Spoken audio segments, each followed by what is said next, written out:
Hello students of 9th standard. Today I am going to continue with the second chapter India events after 1960. इस chapter में हम लोगों ने globalization, white revolution, Morarji Desai वाला question, army head टू सेंट और नेशनल प्लानिंग वाला क्वेश्चन हम लोग ने कर चुके हैं.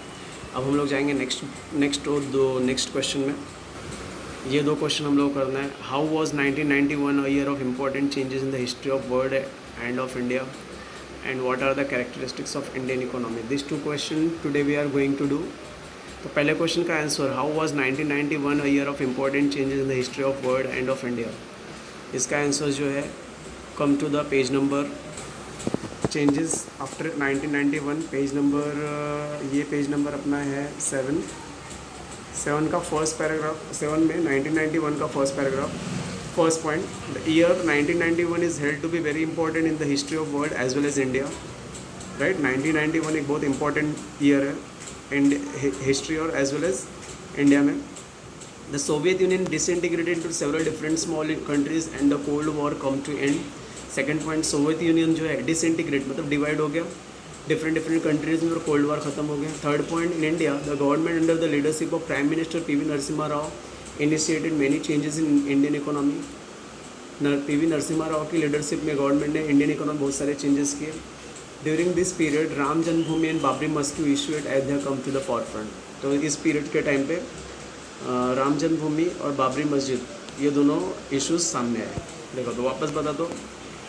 The year 1991 is held to be very important in the history of world. Year 1991 एक सबसे इंपॉर्टेंट ईयर है हिस्ट्री के, वर्ल्ड की हिस्ट्री में और इंडिया की हिस्ट्री में. सोवियत यूनियन जो है डिसइंटीग्रेटेड, डिवाइड हो गया सेवरल डिफरेंट स्मॉल कंट्रीज़ में. And cold war come to end, cold war ख़त्म हो गया. India the government under the leadership of PV. Narasimha Rao. PV. Narasimha Rao की लीडरशिप में बहुत सारे चेंजेस हुए इंडियन इकोनॉमी में. During this period Ram Janmabhoomi and Babri Masjid come at the forefront, सामने आया. तो आप लोग का आंसर अगर समझ नहीं जाए तो 1991 जो है साल बहुत इंपॉर्टेंट ईयर था हिस्ट्री ऑफ वर्ल्ड के लिए, हिस्ट्री ऑफ इंडिया के लिए भी. सोवियत यूनियन जो है छोटे छोटे पार्ट्स में डिवाइड हो गया, छोटे छोटे कंट्रीज़ में डिवाइड हो गया और कोल्ड वॉर ख़त्म हो गया.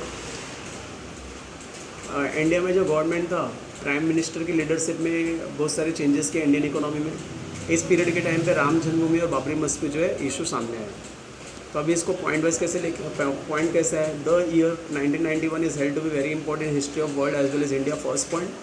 Second point, the Soviet Union disintegrated into several different small countries and the Cold War come to end. Second point. Third point, in India, the government under the leadership of Prime Minister P.V. Narasimha Rao initiated many changes in Indian economy. Third point, and during this period, Ram Janmabhoomi and Babri Mosque issues at Ayodhya come to the forefront. So total how many points are there? First point, the year से लेके as India तक. Second point, the Soviet Union से लेके war come to end. Third point, in India से लेके Indian economy. And fourth point during this period से लेके forefront तक. Is this clear? तो total 4 point is there. Okay, then this will be the answer of first question कि why the 1991 is the year of great change in the Indian history. हाँ, तो first point the year से लेके India तक. Second point the Soviet union से and तक. Third point in India से लेके इकोनॉमी तक. एंड फोर्थ पॉइंट ड्यूरिंग से लेके फॉर फ्रंट तक. Is this clear? Next question is, what are the characteristics of Indian economy. Indian economy का characteristics क्या है? इसका आंसर है पेज नंबर, सेम पेज पे है, पेज नंबर 7 पे ही है. Right from independence the modernisation of economy, economic self sufficiency and social justice have been characteristics of Indian economy. मतलब इंडिपेंडेंस के टाइम से ही मॉडर्नाइजेशन होना, इकोनॉमिक सेल्फ सफिशिएंसी होना एंड सोशल जस्टिस होना, ये स्पेशल कैरेक्टरिस्टिक्स है इंडियन इकोनॉमी का. First point, India wanted to acquire modernity and self reliance by establishing industry. Second point, India को क्या चाहिए था? मॉडर्निटी चाहिए था, सेल्फ रिलायंस चाहिए था, इंडस्ट्री इस्टेब्लिश करके. Third point, we wanted to establish an economy based on social justice through planning.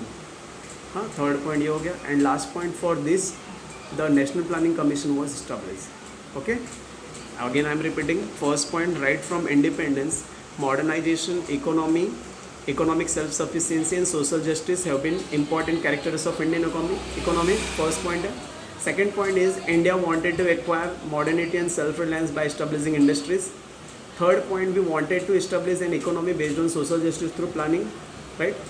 हमें जो इकोनॉमी इस्टेब्लिश करना है सोशल जस्टिस के थ्रू इस्टेब्लिश करना है. And fourth point, for this purpose national planning commission was establish. समझ गया? तो पॉइंट कैसा है, राइट फ्रॉम इंडिपेंडेंस से लेके इंडियन इकोनॉमी तक। इस पॉइंट में क्या लिखा है, इंडिपेंडेंस से modernisation, economic self sufficiency, social justice, ये इंपॉर्टेंट कैरेक्टर्स है इंडियन इकोनॉमी का। फर्स्ट पॉइंट ये हुआ राइट से लेके इकोनॉमी तक। Second point, India wanted to acquire modernity and self reliance by establishing industry.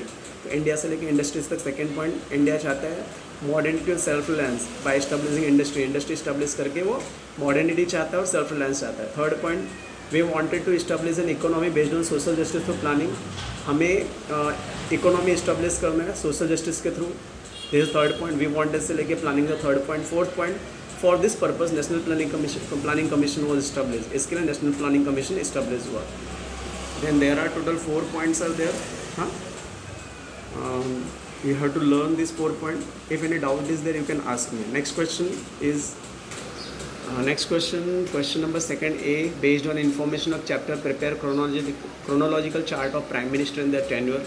Prime minister, उसका कितने साल तक वो प्राइम मिनिस्टर था, उसका चार्ट बनाना है। इसको कैसे बनाना मैं बता देता हूँ। This way you have to prepare timeline. जैसे जवाहरलाल नेहरू का पीरियड प्राइम मिनिस्टर कब से कब तक थे, 1947 से 1964 तक थे। लाल Bahadur Shastri 1964 to 1966, Indira Gandhi 1966 to 1977. By this way you have to expand the line and you have to write all prime ministers name written in this chapter, right? ऐसे आपको टाइमलाइन बनाना है। Then 9th standard student, you have to do the homework for today is that your homework is that second A का timeline prepare करना है, ये first question, and ये 2 question answer prepare करना है, राइट। होमवर्क क्या है समझ में आया? होमवर्क क्या है, थर्ड का बी का first and second, and second का ए।